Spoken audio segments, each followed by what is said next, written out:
So what's up sa mga kahombre ko dyan? Makagaga, what's up man na naman nga pala to. At syempre mga kahombre ko, alam nyo na, today is the day na tayo po ay tatalakay ulit ng napakatinding issue sa ating bansa regarding sa politics.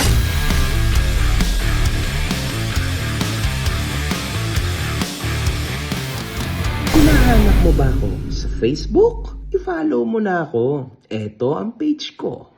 Kamakailan lang atin nabalitaan na nagkaroon ng 6.9 magnitude earthquake at ang epicenter po nito ay lumagapak sa Bogo City ng Northern Cebu. Dahil dito, si Pangulong BBM ay nagtungo sa lungsod ng Bogo upang tingnan ang mga naging problema na dinala ng lindol. Isa sa mga naapektuhan ay ang gusali ng City Hall ng Bogo, kung saan ay binisita rin naman ito ni BBM upang magbigay ng positibo at makapresidenteng talumpati, mga kahombre ko. Siyempre, isa naman po yan sa mga ginagawa ng mga presidente ang magbigay ng lakas ng loob sa kanyang mga nasasakupan. In this case, ang buong mamamayang Pilipino dahil siya po ang head of our nation. Anyway, sa kaganapang ito, merong isang content creator ang nag-post sa Facebook kung saan ay inedit nito ang larawan ni PBBM na may araw sa ulo, mga kahombre ko. Mapapansin natin dito na nakapantay po siya sa pangalang Bogo yung araw. So, nag-i-start sa Bogo, nagtatapos yung araw sa ulo ni BBM, mga kahombre ko. At atin pong irespeto ang dialekto ng bawat isa sa atin. Okay? Kasi Pilipino naman tayo. Pero we must understand, mga kahombre ko, na ang meaning pala po ng Bogo sa Visayas ay bobo, mga kahombre ko, ha? Sa Tagalog. So, I don't know.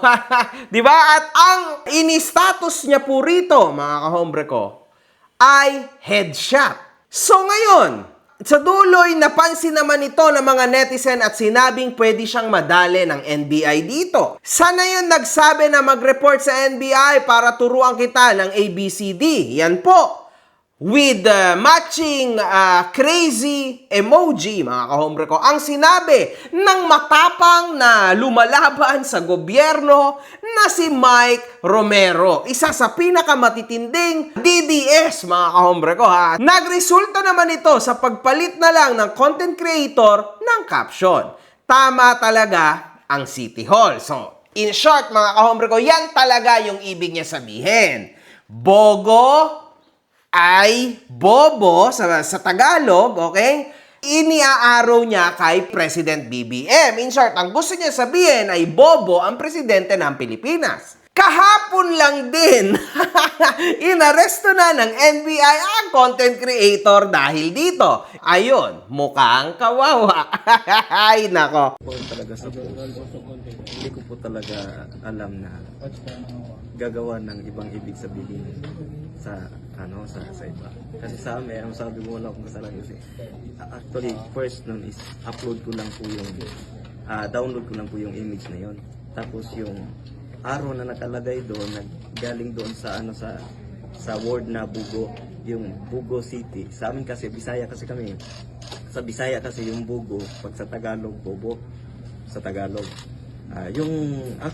Sa akin naman, sa nakita ko sa mga problema sa management dito sa ating bansa ngayon, kasi para sa akin naman kasi we are all have right to question to all public servant, but I'm questioning only the job as a leader in this country, but I'm not questioning the personality. So yung sa akin lang, karapatan, komento ko lang yung ibig sabihin doon. Pero iniba kasi sa ibang iniba kasi ang ibig sabihin, kaya nagkaganon.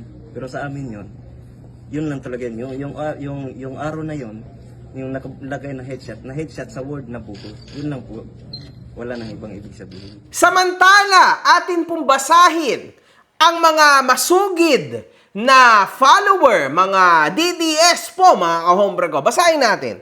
Bogo in Bisaya means bobo. Headshot in Bisaya parlance means sapul. Drawing an arrow to BBM's head and connecting it to Bogo sign means the FB poster thinks the sign accurately describes BBM. Actually, mga kahombre ko, di ba? So, ayun naman din yung nasabi ko. Mga kahombre ko, naranasan ko maging OFW at naging sobrang hirap ng sitwasyon ko. Trabaho, walang katapusan trabaho, at syempre, sakripisyo. Alam niyo yun, yung hard-earned money nyo, wag yun ang ibibigay pa sa mga pinagpapadalahan nyo ng pera. Kasi sa panahon ngayon, yung mga pinagpapadalahan yung ibang mga application or physical ng pera, napakalalaki ng transaction fees. Kaya dito ka na lang sa TapTapSend. Mga kahombre ko, sobrang nakakatuwa tong app na to. Dahil bukod sa napakatinding exchange rates nito, zero fees pa pagdating sa pagpapadala mo sa bangko at mobile wallets tulad ng GCash at Maya. 95% ng mga transaction ay dumadating agad just within 5 minutes. Napakasulit talaga nito mga kahombre ko. Now, kung gusto mo mapadali ang buhay mo tulad ng mga sinabi ko, i-download mo na ang TapTapSend. After mong i-download ito, mag-sign up ka na. Pero syempre mga kahombre ko, huwag mong kakalimutan ang promo code ko na makagago nang magkaroon ka ng extra $20. Totoo yun, $20 sa ipapadala mo sa una mong deposit. Ano pa ang inihintay mo, kahombre ko? I-tap-tap-send mo na yan.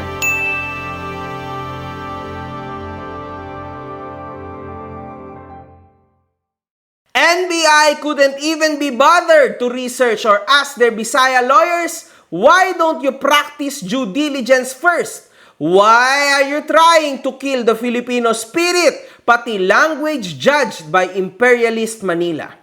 Ang tao wala nang recourse sa galit at frustration na nafe-feel namin, kundi pagtawanan at murahin ng mga politiko. Yan na lang.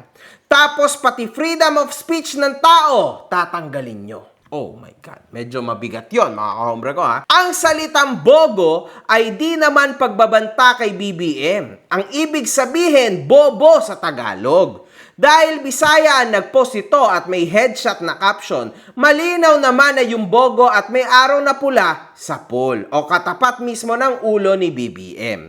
Sakto yung bogo sa ulo, kumbaga. Comments! Kaya nga napakaraming ob-ob, palibhasa bangag, kaya mahina sa comprehension. Hadlock si BBM sa headshot na term ng mga Bisaya, reading comprehension problems. Tama sir, headshot kasi nasa ulo talaga niya, ang bogo na tama naman sa ulo talaga. Kawawa naman yung tao. Headshot agad ang tingin nila sa ganyan na drawing. Bangag talaga. At kamakailan lang din mga kahombre ko ay naglabas ng isang talumpati si Kiko Barzaga sa paglakad at panawagan ng resignation ni PBBM. My fellow citizens, our President Marcos no longer served the interests of the Filipino people, but rather the interests of his family and his political allies. For over 3 years, we have endured the inadequacies of his presidency, from almost losing Mindanao to secession, with escalating tensions almost leading us to war, and lastly, to our current problem now. The hundreds of billions of flood control funds stolen. Worst cousin, former House Speaker Martin Romualdez, was implicated in the Senate Blue Ribbon Committee. In relation to that, I have recently discovered a plot where they plan to remove me, the congressman who dared to criticize them and their corruption, from the House of Representatives through the Ethics Committee or through a baseless accusation of crime. And with how much control President Marcos and his son, House Majority Leader Sandro Marcos has over Congress, I believe they will succeed soon. And that is why, with the limited time I have, I will use the position granted to me by the people to call for his removal from power. Just like how we removed the late dictator Ferdinand Marcos Sr., we should also remove this president that has betrayed our country.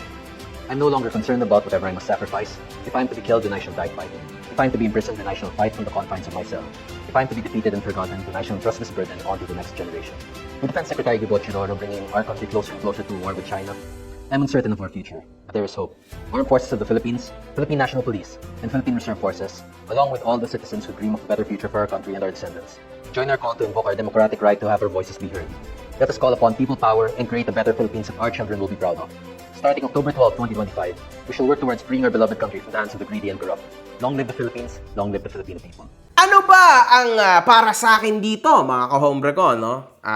Ito sa totoo lang, no? Ang hirap kumampi or awayin ang administrasyon or ang kabilang parte sa ngayon.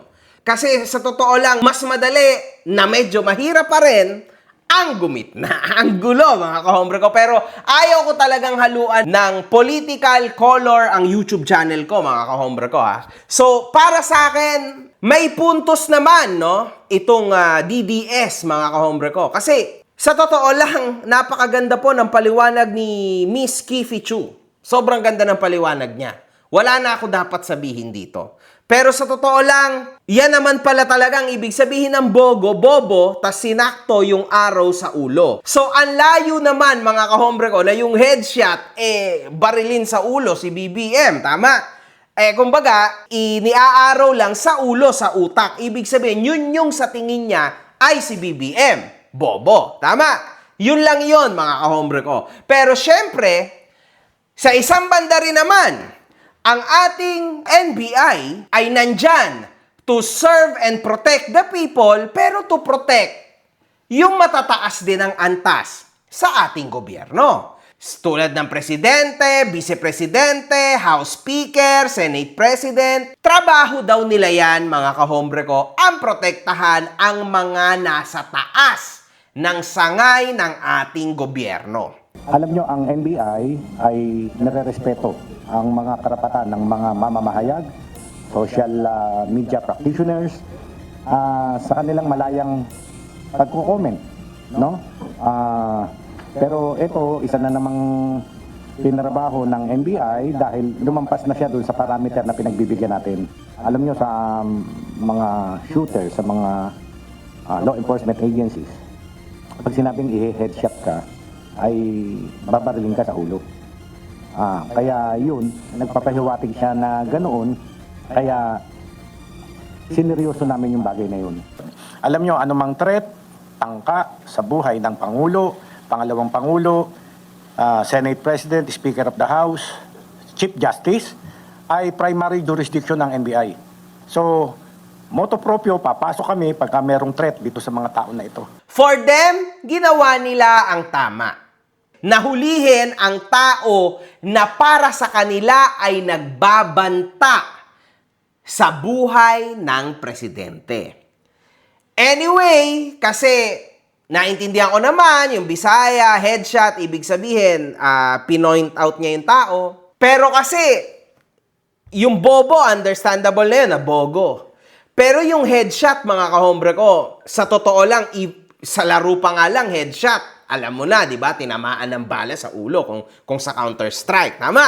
Sa tingin ko, no, mas mataas po ang understanding ng ibang Pilipino na ang headshot ay tama sa ulo. Mas mataas ang porsyento na pag nabasa mo na ganon, just like that, nabasa mo headshot, alam mo na yun yung ibig sabihin. Lalo pa at hindi ka naman Bisaya. Ang hirap din talagang magkomento dito kasi yun namang mga kabisayaan natin na mga kababayan, ito naman ang iniisip. Kasi yun daw ang way of talking nila sa streets. May point din yon mga kahombre ko. Kasi sa totoo lang, even ang mga Bisaya, hindi sila marunong mangupo at opo. Konti lang ang marunong at gumagawa nun. Kaya ako initially noon, naiisip ko, what the hell, parang walang respeto itong tao na to. Kunwari, may kausap akong Bisaya, yun yung naisip ko, puta, parang hindi niya ako kilala, pero walang respeto. Kasi dito sa atin, sa Luzon, opo, kahit matanda, bata, basta hindi mo kilala, ganun ka makipag-usap. But, luckily, yung misis ko kasi ay may dugo na Bisaya. So, na-explain niya sa akin, na-express niya na ganun talaga. Because we don't use that terminology sa amin sa Leyte. So, ayun, naintindihan ko na ganun pala yun. Kasi mga kahombre ko, ayan din ang problema, no? In fact, maalala po natin noon na sa tuwing nagbibiro si PRRD, napakaraming natatamaan, napakaraming umaalma. Kasi mga kahombre ko, sa kanila, sa Kabisayaan, joke lang talaga yon. And it's clear na he is actually joking. He was just joking. Ayun nga lang, sa Luzon, iba ang dating.